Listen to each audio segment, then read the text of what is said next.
We see you dress up as Yoda. For a moment, I thought you were Shrek. Sorry, I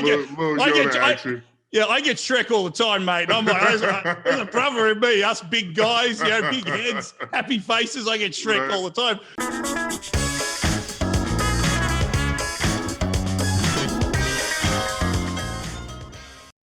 Brad Blanks, and I've got on the Zoom CC Sabathia. How are you, mate? Good. How you doing? Yeah, awesome to talk with you. One of the New York Yankees' finest, mate. Look, I'll tell you, this documentary you made, you've opened yourself right up. Obviously, me going into rehab was such a public thing in 2015.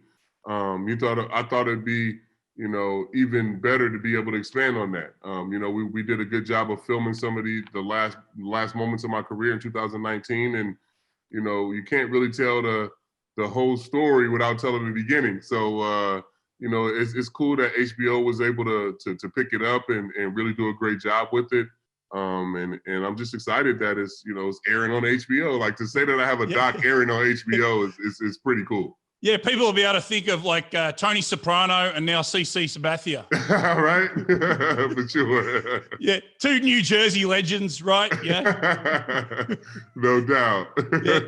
Yeah, I'm watching this, and obviously, you're following the New York news and following the Yankees, and we knew how tough it was for you in 2015 and making that decision to go into rehab. But I would call that part of this documentary the twist, if you're going to talk in Hollywood terms, because leading up to that, it's more about your relationship with your father, which was quite emotional. Yeah, it was. And I feel like my dad gets the bad rap in my story for the most part. The people always like to paint me as being raised by a single mother and all these different things, but that really wasn't the case. My dad was a huge part of my life, and I really think if he doesn't pass away in my early 20s, I never end up in rehab. So I think my life goes on a different course had he stayed alive and was able to be here today. And you talk a lot about the good versus the bad, and the good comes with the bad.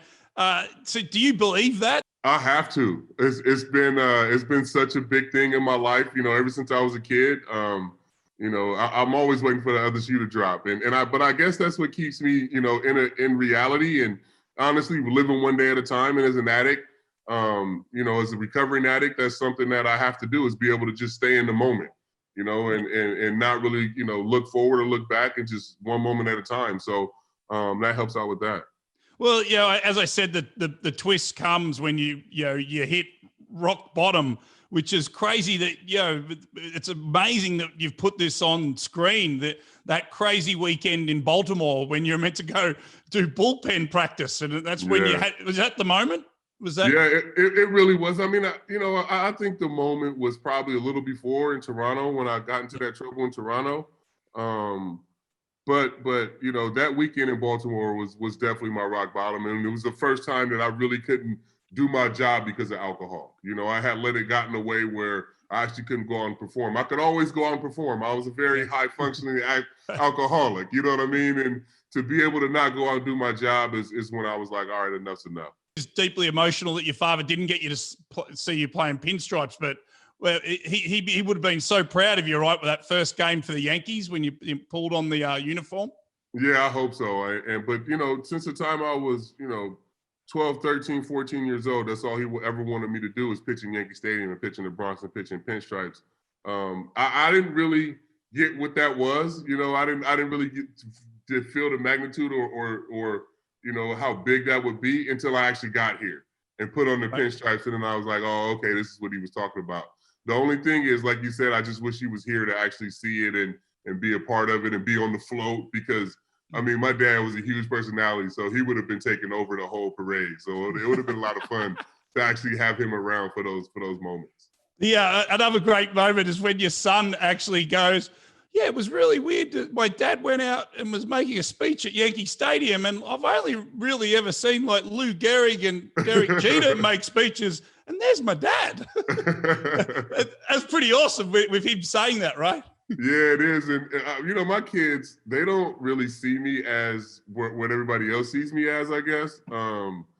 So, I mean, I get made the fun of the most in this house, you know, by the way I dress, talk, dance, everything. So, you know, for them, like for other people to see me as cool is weird to them, if that makes sense. And we see you dress up as Yoda. For a moment there, I thought you were Shrek. Sorry, I get Shrek all the time, mate. I'm like, there's a brother in me, us big guys, you know, big heads, happy faces. I get Shrek all the time. But it was Yoda, of course. It was Yoda, yeah. That was a fun moment. So the doc is really full of these great moments from, you know, pretty much all of my career. But it just really tells the story of, you know, my dad's relationship, me and my dad's relationship, and really the reason why I felt I ended up in rehab. Can you, back at the end of the 09, you win the World Series, is your head spinning at that stage from a athlete's point of view? Because you'd achieved so much so quickly and you still were arguably at the halfway mark of your career. Yeah, it was. And I mean, really from the end of 06, the second half of 06 till about 2012, it really just all seems like one, you know, I mean, you know, that was pretty much the prime of my career. And you know, those were my best years from, you know, 07 winning the Cy Young in Cleveland to 08, that run I had in Milwaukee to 09 winning the World Series. So yeah, by the time the parade happened in 09, it was just like, what the hell just happened? You know, it was a lot of fun to be able to win it here though and be a part of this organization. So now you're a media superstar. Do you feel this is the right path for you, CC? Yeah, I mean, I don't know if I'm a media superstar, but you know, I just want to do stuff that's organic and fun and you know, not too buttoned up. So you know, I had a podcast with Ryan Rucco, R2C2 we do. You know, so you know, I'm gonna just keep doing things that are fun and organic, and you know, I'm a really fun and energetic sports fan. So I like to do fun and energetic things when it comes around sports. And you'll cover all sports, right? Like you talk basketball and yeah. We do. I'm a huge NBA fan. I'm a huge NFL fan. I'm a huge Raiders fan. Actually, me and Rucco are doing the game Friday night, the Nets game. We're doing a basketball game for Yes Network. So that should be a lot of fun too. So you're commentating? Yeah, commentating the basketball game. So yeah, it should be a lot of fun to be able to do this. That's awesome. All right. So I always said I would never put on the suit to commentate a game, but I'm in a baseball game, not a basketball game. Now, of course, Halloween would have been a bit different for you guys this year, but I've got some Aussie buddies that live in New Jersey, and they always go and eat your candy when you throw the big party. How's it been developing, your Halloween party? You know what? The Halloween is a holiday here. It's a crazy event. You know, every year since we moved here, it's gotten bigger and bigger. And, you know, even with this year, you know, we had social distancing, we had a line, but, you know, we didn't have as many families as normally would, but there were still people here in a COVID year. So it just lets you know, how big the thing is with Halloween and my wife. And, you know, we do a family dress up costume, and which is crazy because my wife is actually freaking out because next year is the last year that we can all do one together because my 17-year-old will be a senior going to college. So she's already like freaking out about what we're going to do next year. Oh, yeah. What's your favorite costume? What have you done? We did Avatar. We did Michael Jackson's one year. The whole family's Michael Jackson? Yeah, you know what? Last year we did Guardians of the Galaxies. That was pretty good. This year was fun though. I mean, I really enjoyed dressing up as Shredder. My wife was Master Splinter and the kids were Ninja Turtles. So, I mean, it just gets better and better every year. Oh, that's awesome. Jeff, and the holidays, you know, what you pull on Santa Claus at all? Do you? Oh no, man! My kids are old. They know mom and dad. they come drop the Christmas list off to us. They know mom and dad are pulling off Santa stuff. There's no Daddy CC coming down the chimney. No, absolutely not.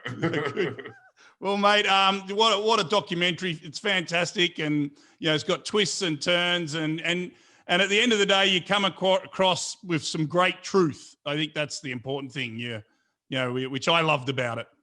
Thank you. I really appreciate it, and I'm just excited for people to see it. I mean, everything about it is real. Under the grapefruit tree. I mean, that's what I did up until I was 13 years old. I picked up grapefruits off off the ground and throw them at a folding chair. So just everything about it is authentic. So I'm just super excited for people to see it.